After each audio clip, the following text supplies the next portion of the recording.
Les combinaisons de vol des cosmonautes russes aux couleurs du drapeau ukrainien et le variant hybride Deltacron, voici le nouveau flash de la curiosité proposé par la rédaction de Ça m'intéresse. La différence entre l'homme des cavernes et nous, c'est le résultat de la science.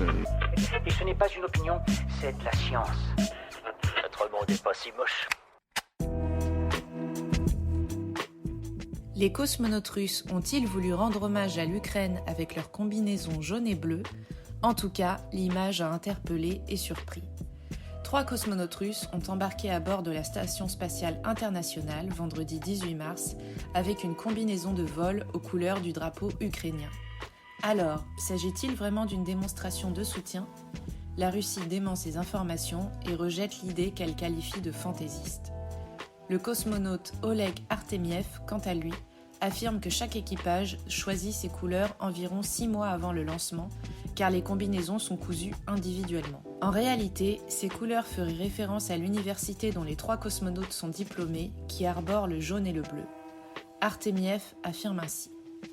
Il n'est pas nécessaire de rechercher des signes ou des symboles cachés dans notre uniforme. Une couleur est simplement une couleur, elle n'est en aucun cas liée à l'Ukraine. Ces jours-ci, même si nous sommes dans l'espace, nous sommes avec notre président et notre peuple. Les 3 cosmonautes russes ont rejoint 2 Russes, 4 Américains et 1 Allemand à bord de l'ISS. Cette mission intervient au milieu de tensions accrues entre la Russie et les États-Unis depuis le début de la guerre en Ukraine. Super, j'adore. Alors écoute-moi bien, je vais essayer d'être clair avec toi. Ouais, génial.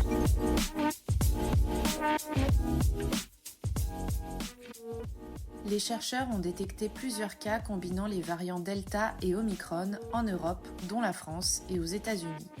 Ce nouveau variant, baptisé Deltacron, est un virus qui a fusionné les informations génétiques de ces 2 derniers. Selon les scientifiques, les cas restent pour l'heure rares. Cependant, les chercheurs affirment que l'étude de ces variants hybrides reste cruciale pour comprendre l'évolution du coronavirus à mesure que la pandémie progresse. Ces variants, dits recombinants, peuvent émerger lorsqu'une cellule est infectée par 2 souches différentes d'un virus en même temps.